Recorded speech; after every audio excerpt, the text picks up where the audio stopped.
अब तपाईले ज्ञान दिनु पर्दैन, तपाईले अब छोराछोरीलाई ज्ञान नदिनुस्। यो भिडियो हेरिरहनु भएको छ कति साथीहरूले यो केटोले के भन्यो होला भन्ने लागिरहेको हुन सक्छ।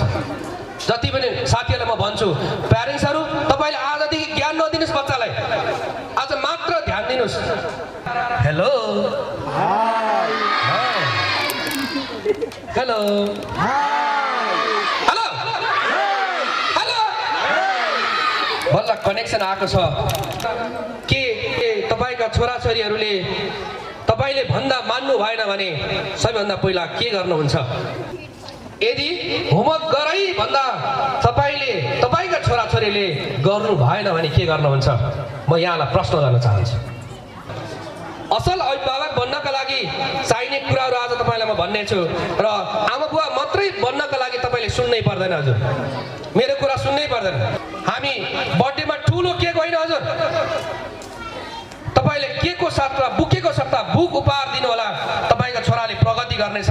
म तपाईलाई भन्न चाहन्छु, घाँटी भन्दा माथि लगानी गर्ने मान्छे कहिले रुनु पर्दैन। तपाईका छोराछोरीहरूलाई म आज अनुरोध गर्न चाहन्छु, तपाईले लगानी घाँटी भन्दा तल होइन, ब्रान्डेड कपडामा होइन, ब्रान्डेड लुगामा होइन, घाँटी भन्दा माथि लगानी गर्नुहोस्। जीवनमा तपाईका छोराछोरी कहिले रुनेवाला छैन। मैले पनि कापी र कलम बोकेर हिँडेको छु। जीवनमा असफल हुने मान्छेले जहिले दिमागमा लेख्छन् सर, सफल हुने मान्छेले जहिले पनि कपीमा लेख्छन्। त्यसकारण भनिन्छ मर्नका लागि हजार बाटाहरू छन्, जन्मनका लागि एउटै बाटो हो, त्यो भनेको आमाहरूको लागि ताली बजाइदिनुको लागि अनुरोध गर्दछु। बच्चाहरूको सबैभन्दा एक्टिभ सक्रिय हुने समय कति बेला होला? बिहान होला, बेलुका होला, दिउँसो होला? बच्चाले फिलिङ्स खोजिरहेछ, फिलिङ्समा कनेक्सन टुटिरहेछ। त्यसकारण म तपाईँलाई आजदेखि भन्न चाहन्छु, फिलिङ्समा जति समय दिनुहोस्, 5 मिनट दिनुहोस् फिलिङ्समा दिनुहोस्, 10 मिनट दिनुहोस् फिलिङ्समै कुराकानी गर्नुहोस्। दोष अरूलाई लाउनु भन्दा यदि आफूलाई लाउने प्रयास गर्नुभयो भने तपाईँको जीवनमा पनि छ्या हुनेवाला छैन, वाउ हुनेछ भन्दा। जसले एबिसिडी क ख हुँदै आज एउटा स्टेपमा पार गर्दै हुनुहुन्छ, यहाँहरू सबैलाई म बधाई दिन चाहन्छु। पुरस्कार अगाडि तपाईँलाई हेरिरहेको छ र जति पनि प्यारेन्ट्सहरू हुनुहुन्छ तपाईँलाई पनि बधाई दिन चाहन्छु। र त्यसै गरी म हाम्रो जसले सिकाउनु भयो, विद्यार्थीहरू अनुहारमा चमक ल्याउनु भयो, तपाईँ सबै टिचरहरूलाई म सम्मान गर्न चाहन्छु।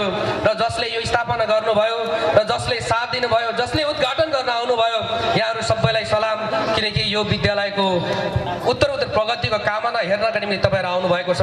म आज धेरै कुरा गर्दिनँ, हाम्रो विद्यार्थी भाइ बहिनी प्यारेन्ट्सहरू हुनुहुन्छ, म आज धेरै कुरा गर्दिनँ, जम्मा 5 वटा कुरा गरेर बिदा हुनेछु। कतिवटा भन्नुहोस् त? 5 वटा। डाक्टर पढ्नका लागि 5-7 वर्ष लाग्दो रहेछ, टिचर बन्नका लागि 12 कक्षा पास भएपछि लाइसेन्स दिएपछि टिचर हुँदोमा लोकसेवामा लड्न पाइने रहेछ। अधिकारीज्यू यहीँ हुनुहुन्छ, अधिकारीज्यू पनि घनीभूतमा पढ्नुभयो र अहिले यहाँ अधिकृत भएर आउनु भएको छ।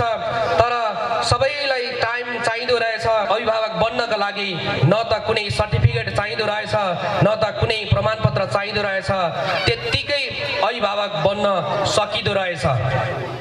अब के त सबैजना यहाँ उपस्थित रहनु भएको अभिभावक बन्नु भएको छ त? म आज तपाईँलाई भन्ने छु र जानकारी गराउने छु। सबै अभिभावक त बन्न नसक्नु हुँदो रहेछ। बच्चा जन्माउनु मात्रै ठुलो कुरा होइन रहेछ। बच्चा जन्माइसकेपछि मात्रै उसले केही भूमिका खेल्दैन भने ऊ मात्र बाबुआमा हुँदो रहेछ। यदि कुशल अभिभावक बन्नका लागि के हुनुपर्छ त? आज म त्यो कुशल अभिभावक हुनुपर्ने गुण यदि छैन भने कसरी ल्याउन सकिन्छ भन्ने विषय म 5 वटा बुदामा स्टेप बाई स्टेप यहाँलाई भन्न चाहन्छु। यदि तयार हुनुहुन्छ सुन्न भने म हेलो भन्छु, यहाँहरूले फेरि एकपटक हाई भन्नुपर्ने छ। म हाई भन्छु, हेलो भन्नुपर्ने छ। Are you ready? मलाई थाहा छ मनरीको आवाज सानसानो आवाज छैन, अनन्त अनन्तसम्म गहिराइसम्म पुग्ने आवाज यही छ। ओडाध्यक्षज्यूको नाम नै अनन्त छ, त्यसकारण म यहाँलाई अनन्त गहिराइसम्म टाढाको साथीहरूको सम्मान आज यो प्रमिस ल्यान्ड एकाडेमीमा के भएछ भन्ने सम्म सुन्नका लागि बाहिर हेर्न आउने वातावरण सहितको आवाज निकाल्नु पर्नेछ। मलाई आशा छ यहाँका विद्यार्थी भाइ बहिनीहरू र टिचरहरू र अभिभावकहरू त्यति कमजोर हुनुहुन्न। त्यसकारण हेलो हेलो हेलो हेलो बल्ल कनेक्सन आएको छ। अब सबैभन्दा पहिला म यहाँलाई प्रश्न गर्न चाहन्छु, यदि अभिभावकजीहरू हात उठाउनुहोस् त, हात उठाउनु होला। ओके, हजुर पनि अभिभावकको हात उठाइदिनुहोस्, के छ र, हात उठाइदिनु होला। के तपाईँका छोराछोरीहरूले तपाईँले भन्दा मान्नु भएन भने सबैभन्दा पहिला के गर्नुहुन्छ? म प्यारेन्ट्सलाई सोध्न चाहन्छु, सबैभन्दा पहिला तपाईँले आफ्नो बच्चालाई यसो गर भन्दा मान्नु भएन भने सबैभन्दा पहिला के गर्नुहुन्छ? यदि तपाईँले आफ्नो बच्चालाई मोबाइल एकैछिन हेरै भनेर भनिरहँदाखेरि नहेर्दा तपाईँले के गर्नुहुन्छ? यदि होमवर्क गरै भन्दा तपाईँका छोराछोरीले गर्नु भएन भने के गर्नुहुन्छ? म यहाँलाई प्रश्न गर्न चाहन्छु। कराउने गर्नु भएको छ। अर्को कसले के भन्नुभयो? तपाईँले 3टा कुरा गर्नुभएको छ। सबैभन्दा पहिला तपाईँले सम्झाउनुहुन्छ, ए बाबु यसो नगर, ए नानी यसो नगर भनेर सबैभन्दा पहिला सम्झाउनुहुन्छ, ठिक छ? दोस्रो छ थर्काउनुहुन्छ। सर थर्काउनुहुन्छ, त्यो आवाज पनि रस भरेर बोल्नुपर्ने आवाजमा रिस भरेर बोल्नुहुन्छ अनि थर्काउनुहुन्छ, ए छोरा, ए छोरी यसो नगर, यस्तै आवाजमा, अझै योभन्दा चर्को हुन सक्छ। सबैभन्दा पहिला सम्झाउनुहुन्छ, मान्नु भएन, रिसाउनुहुन्छ, थर्काउनुहुन्छ। यति सुन्दर ओठबाट निस्केका शब्दहरूले तपाईँलाई रिस बोकेर भन्नुहुन्छ, थर्काउनुहुन्छ। अर्को एउटा कुरा गर्नुहुन्छ, त्यो कुरा भनेको हिर्काउनुहुन्छ। के गर्नुहुन्छ? हिर्काउनुहुन्छ। एउटा सम्झाउनुहुन्छ, मान्नु भएन, ठिकै छ, गाली गर्नुहुन्छ।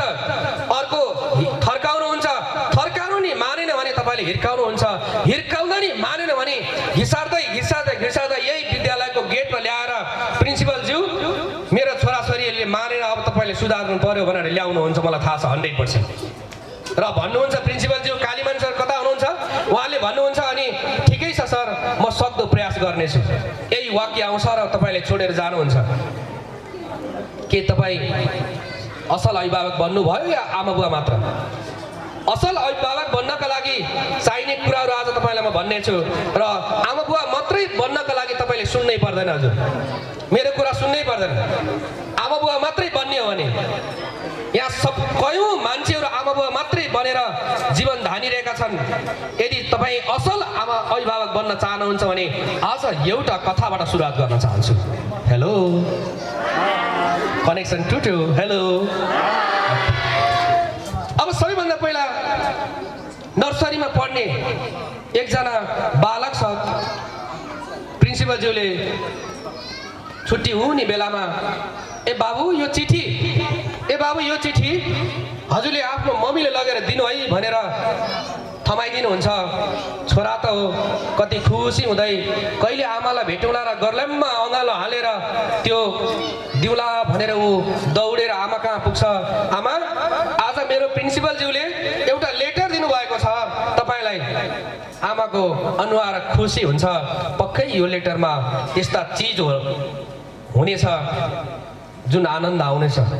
हत्तानुपत्त खोलेर हेर्नुहुन्छ, सर र पढ्नुहुन्छ र उहाँको गहभरि आँसु आउँछ। आमा, ए आमा के भयो, किन रुनु भएको प्रश्न गर्नुहुन्छ छोराले। आमाले भन्नुहुन्छ, बाबु बाबु म रोको यस अर्थमा हो, यहाँ यस्तो चिज लेखेको रहेछ जुन चिज सुन्दा पढ्दा बडो आनन्द आयो। बाबु तिमी अबदेखि स्कुलमा जानु पर्दैन, अबदेखि स्कुलमा जानु पर्दैन, किनकि तिम्रो यति तृष्ण बुद्धि रहेछ। अब हाम्रो टिचरहरूले पढाउनु नपर्ने रहेछ, तिमी यति ट्यालेन्ट रहेछौ, यसमा त यस्तो भनेर लेखेको रहेछ। त्यसकारण यो खुसीको गदगद भएर आँखाबाट आँसु आयो। बाबु छोरा मख, आहा म जति अब स्कुल जान नपर्ने भयो। सबैभन्दा सजिलो त बच्चाहरूलाई स्कुल नजान पाए हुन्थ्यो भन्ने लाग्छ। अब मन रोइरहेछ, आँखाबाट आँसु आइरहेछ र अझै मुसुक्क हाँसेर भन्नुहुन्छ, बाबु तिमी तृष्ण रहेछौ, तिमी ट्यालेन्ट रहेछौ, अब तिम्रो टिचरहरूले अब तिमीलाई पढाउनु पर्दैन भनेर लेखेको रहेछ भनेर त्यो पत्रमा रहेछ। त्यसपछि समय बित्दै गयो। हजुर समय बित्दै गयो। बित्दै जाँदाखेरि एक दिनको कुरा हो, बिचरा नर्सरी पढ्ने आमाको मृत्यु हुन्छ। पछि बिस्तारै बिस्तारै आमाले राखेको बाकसमा उहाँ जानुहुन्छ, हेर्नुहुन्छ, त्यहाँ एउटा चिठी रहेछ। त्यो चिठी खोल्दाखेरि आफैले लिएर आएको त्यो नर्सरीमा लिएर आएको त्यो चिठी पो पाउनुहुन्छ। त्यहाँनिर उसले पढ्नुहुन्छ अनि हेर्नुहुन्छ। हेरिसके पश्चात गुहा रुनुहुन्छ। त्यो चिठीमा लेखेको थियो, अब उपरान्त तपाईँको छोरा हामीले पढाउन सक्दैनौँ। तपाईँको छोरा अझै गाउँको भाषामा लड्दैछ, निम्न बुद्धि छ, उसले पढ्न सक्दैन। अब उपरान्त हाम्रो विद्यालयमा तपाईँको छोरा पढायो भने हाम्रो इज्जत जानेछ। त्यसकारण अब आइन्दा तपाईँको छोरालाई हाम्रो विद्यालयमा नपठाउनु भनेर लेखेको चिठी पो रहेछ त्यहाँ त।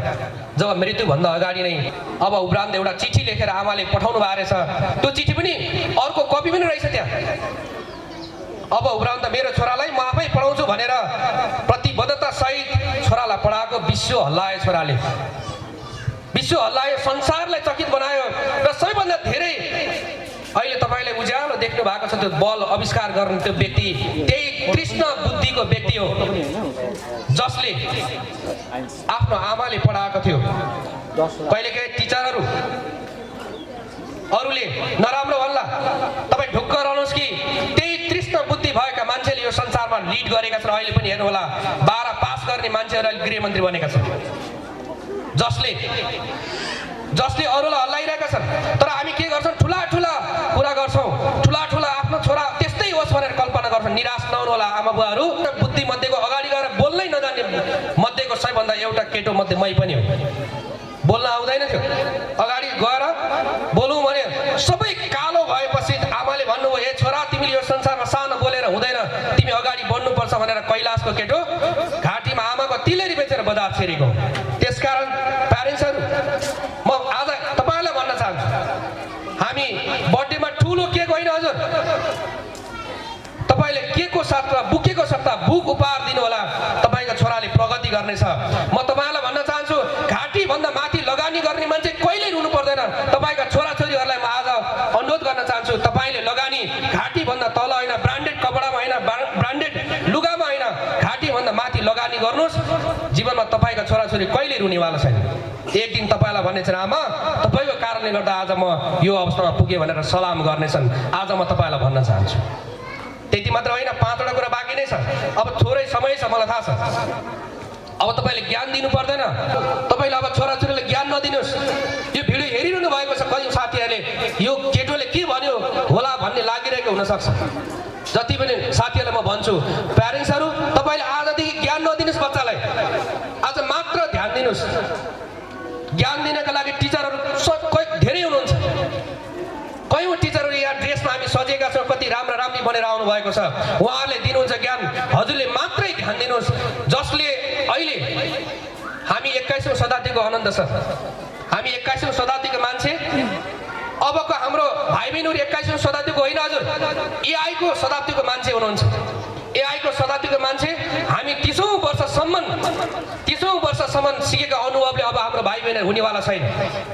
अब उहाँहरूले हामी 30औं वर्षसम्म सिकेको अनुभव अब 3 मिनटमा उहाँले हेर्नेवाला छन्। अब चाँडै, अब अहिले नै आइसक्यो। अब हामीले ज्ञान दिनु पर्दैन, मात्र टिचरहरूले ज्ञान दिनुहुन्छ। हजुरहरूले ध्यान दिनुहोस्, के गरिरहेछ मेरो बच्चाले भनेर मात्र ध्यान दिनुहोस्। तपाईँको प्रगति हुनेवाला छ। सबैभन्दा एउटा ज्ञान नदिनुहोस्, ध्यान दिनुहोस्। म तपाईँलाई आग्रह गर्न चाहन्छु। अब यति भनिसकेपछि फेरि हेलो, यो त चाहिएन सर चाहिएन सर निलेशज्यू। ओके, अब अर्को छ, तपाईँले अर्को जान्नै पर्ने भनेको ध्यान मात्र दिनुभयो। अब ध्यान केमा दिने त सर तपाईँलाई लागिरह होला। हामीले ज्ञान नदिए टिचरले दिनुहुन्छ, अब ध्यान त दिनु पर्ला नि त। ध्यान केमा दिने त? अब म तपाईँलाई भन्न चाहन्छु, तपाईँसँग छ कागजको टुक्राहरू हुनसक्छ। यदि सफल हुन चाहनुहुन्छ भने तपाईँको साथमा अरू केही चाहिँदैन हजुर। कपी र कलम बोकेर तपाईँ प्यारेन्ट्सहरूले साथमा राखेर लेख्न सुरु गर्नुहोस्। तपाईँको बच्चाले त्यही गर्छ। त्यसकारण म आज तपाईँलाई भन्छु, मैले पनि कापी र एक कलम बोकेर हिँडेको छु। जीवनमा असफल हुने मान्छेले जहिले दिमागमा लेख्छन् सर, सफल हुने मान्छेले जहिले पनि कपीमा लेख्छन्। त्यस अर्थमा सफल हुनेवाला छैन। अधिकांश मान्छेहरूको दिमागको योजना हुन्छ र प्यारेन्ट्सहरूको तपाईँहरूको पनि दिमागको योजना छ। मलाई थाहा छ तपाईँको छोरालाई कस्तो बनाउने भनेर अहिलेसम्म कपीमा लेख्नु भएको छैन। तपाईँको छोराको राम्रो पक्ष के हो भनेर कपीमा लेख्नु भएको छैन। तर आज घर गइसकेपछि एउटा कपी किन्नु होला, त्यो कपीमा आफ्नो छोरा र छोरीको राम्रो पक्ष लेख्नु होला र राम्रो पक्षबाट बिहान उठ्ने बित्तिकै ए छोरा छोरी तिम्रो राम्रो पक्ष सुनाइदिनु होला। जब मन अन हुन्छ सर, मनन हुँदो रहेछ, मनन हुँदाखेरि आशा आउँदो रहेछ, मन अफ भयो भने निराशा आउँदो रहेछ, निराशा कसैले पनि मन पर्दैन। हजुरले पर्छ र पर्दैन? त्यसकारण म तपाईँलाई भन्न चाहन्छु एक शिक्षक बराबर 10 पण्डित बराबर हुँदो रहेछ। एक शिक्षक बराबर 10 पण्डित भनेको अब शिक्षकहरूलाई म ताली बजाउनको लागि अनुरोध गर्छु। शिक्षकहरूको लागि 10 जना पण्डितहरू बराबर एक शिक्षक रे, एक पिता बराबर 100 शिक्षक रे, एउटा पिता बराबर। अब कल्पना गर्नुहोस् पिताको भूमिका कति रहँदो रहेछ। अब त्यति मात्र होइन, हजार पिता बराबर एक आमा रहेछ। त्यसकारण भनिन्छ मर्नका लागि 1000 बाटाहरू छन्, जन्मनका लागि एउटै बाटो हो, त्यो भनेको आमाहरूको लागि ताली बजाइदिनको लागि अनुरोध गर्छु। एउटै बाटो हो, त्यो बाटोभन्दा अरू कुनै पनि बाटो छैन। त्यसकारण 1000 बाबाहरू, फेरि बाबाहरू मक्क पर्नु होला हाम्रो त भूमिका छैन रहेछ भनेर, त्यो पनि होइन। त्यसकारण यदि आमा सबैभन्दा घरमा एउटा कुरा इम्पोर्टेन्ट कुरा म राख्न चाहन्छु, तपाईँलाई थाहा हुनैपर्छ बच्चाहरू सबैभन्दा एक्टिभ टाइम भनेको अनुसार कहिले होला? एक्टिभ हुने टाइम भनेको कहिले होला बच्चाहरूको? गुरुबा कहिले होला? बच्चाको अझै टिचरहरू म प्रश्न गर्न चाहन्छु हजुरलाई, सबैभन्दा एक्टिभ हुने समय बच्चाहरू कहिले होला? बच्चाको कसरी बाइक हुन्छ? बच्चाहरूको सबैभन्दा एक्टिभ सक्रिय हुने समय कति बेला होला? बिहान होला, बेलुका होला, दिउँसो होला? कति बेला? गलत। यदि बिहान भन्नुहुन्छ त भ्रम हुनुहुन्छ। जहिले पनि कल्पना गर्नुहोस् सबैभन्दा एक्टिभ समय भनेको बेलुका हो। त्यसकारण राति अबेरसम्म ऊ चकचक गरेर बसिरहन्छ। तर हामी जति वयस्कहरूको चाहिँ जहिले पनि एक्टिभ हुने समय भनेको बिहान हो। हामी बच्चाहरू बिहान त्यति धेरै एक्टिभ हुँदैन, तर बच्चाहरू बिहान मस्तले आनन्दले सुत्छ। ठ्याक्कै उल्टो छ। अनि तपाईँ सुत्नु जानुहुन्छ, बच्चा चकचक गर्छ, अनि तपाईँले गाली गर्नुहुन्छ अनि भन्नुहुन्छ छिटो सुतै, के होइन?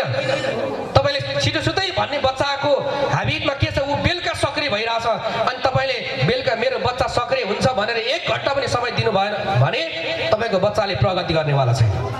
आजको दिनदेखि याद गर्नु होला, बच्चा जहिले बेलुका सक्रिय हुन्छ, तपाईँ जहिले बेलुका निष्क्रिय हुनुहुन्छ। त्यो निष्क्रिय समयलाई अब सदुपयोग गरेर कनेक्सन अगाडि बढ्नुहोस्, तपाईँको छोराछोरीको प्रगति 100% हुनेवाला छ। अब त्यसो भए म अर्को कुरा गर्न चाहन्छु। अब ज्ञान त मैले नदिनुहोस् भनिसकेको छु, ध्यान दिनु होला। अब अर्को कुरा छ, सम्पत्ति कमाउनुभन्दा पनि सन्तति जोगाउनेतर्फ तपाईँहरू लाग्नुपर्ने अवस्था छ। हेलो, सम्पत्ति कमाउनलाई कहाँ लागिरहनु भएको छ, गइरहनु भएको छ। म आज बिहानको घटना भन्न चाहन्छु यहाँलाई। एकजना भर्खरको 9 कक्षा पढ्ने भाइ आज सुधारगृहमा मैले लगेर आएको छु। सुधारगृहमा 9 कक्षा पढ्ने भाइ, उसको काम के छ? केही छैन। आमाबुवाले कहिले पनि आमाबुवा जहिले सम्पत्ति कमाउन जानुहुन्छ, छोराछोरीहरूलाई बोर्डिङमा हाल्यो भनेर मक्क पर्नुहुन्छ। अघि मैले भनिसकेको छु, सबैभन्दा सक्रिय समय भनेको बेलुका हो। बेलुका तपाईँसँगै हुन्छ। अनि हामी फेल भयो भने टिचरलाई दोष दिन्छौँ, ए टिचरले पढाएन, केही गरेन भनेर हामी भन्छौँ। अनि दोष मात्रै, सक्रिय समय तपाईँसँग, अनि दोष चाहिँ कसलाई? टिचरलाई लाग्छ। आजदेखि याद गर्नु होला, टिचरलाई दोष भन्दा पनि यदि छोराछोरी बिग्रियो भने टिचरलाई होइन, हजुर तपाईँ आफै दोषी हुनुहुन्छ। त्यसकारण अब राम्रो बनाउने हो, राम्रो भयो भने हजुर नै श्रेय पाउनुहुन्छ, गलत गर्नुभयो भने तपाईँलाई दोषी हो। त्यसकारण टिचर पनि छ, फेरि मक्क नबन्नु होला टिचरहरू। त्यसकारण म सम्पत्ति होइन हजुर, सम्पत्ति कमाउनु नि पर्छ, सन्ततिले जोगाउनु, नत्र भने तपाईँले कमाएको सम्पत्तिहरू नाश हुनेवाला छ चाँडै नै। 100% हो, यो नाश हुनेछ। त्यसकारण सन्ततिलाई जोगाउनको लागि अनुरोध गर्दछु। अर्को, हामी करेक्सन गर्न लाग्छौँ। सबै तपाईँ यसो भएन, उसो भएन, या भएन, वा भएन। कालीमान सर, हाम्रो अभिभावकहरूले भन्नु होला, खालि गल्ती मात्रै देखाउने बानी छ। बिहान ढिलो उठ्यो, यसो गरेन, तर अब करेक्सन होइन हजुर, कनेक्सन जरुरी छ। कनेक्सन यदि तपाईँमा कनेक्सन छैन भने अहिले अधिकांश त फिलिङ छैन हजुर। म अघि त्यहाँ देखिरहेको छु आमा बुवासँग न त छोराछोरीसँग बोल्ने फिलिङ छ। पहिलाबाट श्रीमान श्रीमती सँगै हुँदाखेरि आँखा जुदाएर बोल्ने श्रीमान श्रीमती अहिले टाढा टाढा परिआयो भने मोबाइलमा हेलो भात खान आउनुहोस् भन्ने परिपाटी आइसकेको छ। बच्चाहरूसँग त टाढाको कुरा, बच्चाले फिलिङ्स खोजिरहेछ, फिलिङ्समा कनेक्सन टुटिरहेछ। त्यसकारण म तपाईँलाई आजदेखि भन्न चाहन्छु फिलिङ्समा जति समय दिनुहोस्, 5 मिनट दिनुहोस् फिलिङ्समा दिनुहोस्, 10 मिनट दिनुहोस् फिलिङ्समै कुराकानी गर्नुहोस्। आज म करेक्सन होइन हजुर कनेक्सनतर्फ जानका लागि म अनुरोध गर्न चाहन्छु। हेलो अब अर्को सम्झाउनेतर्फ हामी धेरै केन्द्रित हुन्छौँ। आजदेखि अन्त्य गर्नु होला सम्झनाका लागि, सम्झाउने होइन हजुर। तपाईँलाई सम्झन योग्य तपाईँ चाहिँ बन्दिनुहोस्। हामी खालि अरूलाई सम्झन माहिर हुन्छौँ, यसो नगर उसो नगर भनेर बच्चाहरूलाई त यति भन्छौँ कि उहाँहरूलाई बढी सम्झाउँछौँ, तर सम्झाउने होइन हजुर। तपाईँ योग्य बन्नुहोस् कि सम्झन लायक बन्नुहोस्। त्यसकारण अब सम्झन लायक तपाईँ हो कि होइन भन्ने कुरा आज गएर मनन गर्नु होला। र अर्को अर्डर दिन हामी कम सिपालु छौँ सर, प्रज्वली सर। अर्डर दिन पायो भने खतरा दिन्छौँ तर आफू गर्दैनौँ। मोबाइल नचला छोराछोरी भनेर गाली यति गर्छौँ तर आफू चाहिँ सच्चिँदैनौँ। अनि तपाईँले चाहिँ हेर्न मिल्ने अनि मैले हेर्न नमिल्ने भन्दा गालामा एक चट्कान दिएर अनि चुप्लाक बर्ता बोल्ने होइन भन्छौँ। अब कल्पना गर्नुहोस् कि अर्डर दिने होइन कि अप्सन दिनुहोस्। ए छोरा तिमीले होमवर्क गर, होमवर्क गरेपछि के गर्ने भने अप्सन दिनुहोस्। खालि अर्डर दिएर बच्चा जन्माउनु त ठिकै होला हजुर। तपाईँ असल आमा बुवा बन्न सक्नुहुन्न, मात्र आमा बुवा मात्र बन्नुहुनेछ। तपाईँ आमा बुवा मात्रै बनेर यो संसारमा जन्मदाखेरि मात्रै सास थियो प्रहरी सर, आनन्द सर, मर्दाखेरि मात्रै नाम हुन्छ। त्यो नाम र सासको बिचको यात्रा नै जिन्दगी हो। त्यो जिन्दगीमा तपाईँ असल आमा बुवा बन्नु भएन भने तपाईँ बाँचेको अर्थ पनि केही रहँदैन। तपाईँलाई धिक्कार नै छ भावी पुस्ताले।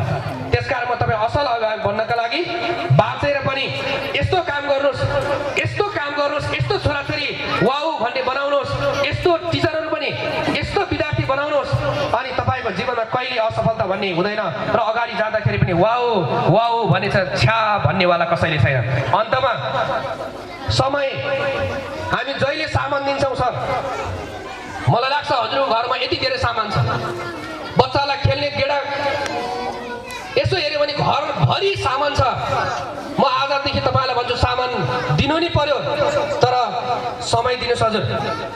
टोइज यति धेरै छन् तर टाइम दिनुपर्ने ठाउँमा सामग्री दिएर भुलाइरहेका छौँ। अनि तपाईँले एक दिन आमाले तपाईँको आमा को भन्दाखेरि आमा भन्दैन। हिजो एउटा बोर्डिङमा म यस्तै मोटिभेसन दिएर गएको थिएँ एउटा बोर्डिङमा। त्यहाँ बाबु तपाईँको आमा को भनेको आमा त जसले खाना दिनुहुँदो रहेछ यहाँ क्यान्टिनमा उहाँलाई आमा भन्नुभयो। कल्पना गर्नुहोस् त, बिहान छोडेर गएको छोरी बेलुका 5-7 बजी आउँदाखेरि आमा चिन्न भुलिसकेछ हजुर। अनि सबैभन्दा प्रिय आमा को भन्दा त हाम्रो क्यान्टिनमा दिने आमालाई भन्नुभयो। कतै तपाईँ पनि त्यस्तो पो पर्नु भएको छ कि भनेर म तपाईँलाई सम्झाउन चाहन्छु। शिक्षा नदिनुहोस् तपाईँहरूले। म आज यो भिडियो हेरिरहनु भएको छ, कतिले सुनिरहनु भएको छ। आनन्द सर हजुर जनप्रतिनिधि हुनुहुन्छ। अब तपाईँले अभिभावकजीहरू तपाईँले आजदेखि शिक्षा नदिनुहोस्, तपाईँले दिनु पर्दैन। त्यो त्यसको जिम्मा भनेको तपाईँले पैसा तिर्नु भएको छ, ऊ टिचरहरूले दिनुहुन्छ। कसले दिनुहुन्छ? टिचरले दिनुहुन्छ। तपाईँले काम भनेको मात्र शिक्षा दिने होइन हजुर, शिक्षा त उहाँ टिचरहरूले दिनुहुन्छ। हजुरले मात्र संस्कार दिनुहोस्, तपाईँको छोराछोरी वाउ हुनेछ। एकपटक सबैले भनौँ वाउ। हामी त आफै शिक्षा दिन पनि थाल्छौँ, आफै संस्कार दिन पनि थाल्छौँ, अनि तपाईँको छोराछोरी के हुन्छ त? अहिले यहाँ जति पनि अग्रज बस्नु भएको छ, हामी भनेको चप्पल नलाएर हिँडेका छ, अहिले पनि हिँड्न सक्छौँ। तर अहिलेका हाम्रा बच्चाहरू हिँड्न सक्दैनन् हजुर, सक्दैनन्। उहाँहरूको मानसिक पनि कमजोर छ, उहाँहरूको शरीर पनि कमजोर छ। तर अब अभिभावकज्यूहरूलाई म भन्न चाहन्छु, हजुरहरूले तीन कुरामा यहाँले जहिले पनि तीन कुरालाई शिक्षा भन्दा पनि बच्चालाई शक्ति दिनुहोस्। तपाईँको बच्चा वाउ हुनेछ। शक्ति पनि केमा दिनुहोस्? अध्यात्ममा दिनुहोस्। कहिलेकाहीँ जानुहोस् गाउँमा प्रकृतिमा रमाउन सिकाउनुहोस्, शरीरलाई पीडा दिने काम गर्न सुरु गर्नुहोस्। अर्को शारीरिक रूपमा, मानसिक रूपमा, सांस्कृतिक रूपमा तपाईँले अब्बल बनाउनु भने यहाँको शिक्षा र तपाईँको शिक्षाले गर्दा तपाईँका छोराछोरी जीवनमा कहिले छा भन्ने होइन हजुर, ठुलो आँखा बनाएर वाउ भन्ने तपाईँका छोराछोरी हुँदाखेरि तपाईँलाई गर्व नलागे कसलाई लाग्छ? बिग्रियो भने म फेरि भन्छु, बिग्रियो भने टिचरले गर्दा भनेर दोष दिनुहुन्छ भने एउटा औँलो देखाउँदाखेरि चारवटा औँला तपाईँको अगाडि हुनेछ। याद गर्नु होला अभिभावकजीहरू, फेरि हाम्रो भाइ बहिनीहरू मक्ख पर्नु होला, आज त सरले राम्रै कुरा गर्नुभयो भन्ने लाग्न सक्छ। तर म फेरि भन्छु, यो अवसर आज म तपाईँलाई अन्तिममा दोषी तपाईँ हो, अभिभावक हो, म पनि अभिभावक हो। तपाईँ आमा बुवा मात्रै बन्नुहुन्छ कि असल अभिभावक बन्नुहुन्छ तपाईँको हातमा छ। फेरि भन्छु, जीवनमा प्रगति गर्न चाहनुहुन्छ भने एउटा यस्तो काम गर्नुहोस् अनन्त सर, यो विद्यालयको लागि, यो विद्यालयको लागि एउटा यस्तो काम गर्नुहोस् त्यो हेर्न लागेको होस् तपाईँको कार्यकालमा, र एउटा यस्तो बोली बोल्नुहोस् हाम्रा विद्यार्थीले तपाईँको कुरा सुनेर वाउ अनन्तज्यू भनोस्। त्यस्तो खालो अभियानमा तपाईँ लाग्नु होला। म तपाईँलाई पनि आशा छ यहाँको समस्याहरू छन्, समस्यालाई सुल्झाउनको लागि हजुरको ठुलो साथ सहयोग रहोस्। हामी यहाँहरूको जीवनमा अर्को पटक म भेट्नेछु। कति हाम्रो उद्घोषकज्यूले कार्यक्रम चलाइरहनु भएको छ। म आजको दिनदेखि यहाँ आएर भन्छु, मात्र मलाई 3 देखि 4 दिन दिनुहोस्। तपाईँको बच्चाहरूलाई म छा होइन हजुर, वाउ बनाएर जाने प्रतिबद्धता व्यक्त गर्दै यहाँहरूको भविष्य उज्जवल होस्। र फेरि भन्छु, दोष अरूलाई लाउनु भन्दा यदि आफूलाई लाउने प्रयास गर्नुभयो भने तपाईँको जीवनमा पनि छा हुनेवाला छैन, वाउ हुनेछ भन्दै यो समयको लागि धेरै धेरै धन्यवाद। तपाईँको जीवन पनि राम्रो होस्। सके माया गर्नुहोस्, नसके घृणा नगर्नुहोस्, सके सहयोग गर्नुहोस्, नसके असहयोग कदापि नगर्नुहोस्। धन्यवाद। जय देश, जय राष्ट्र। नमस्कार।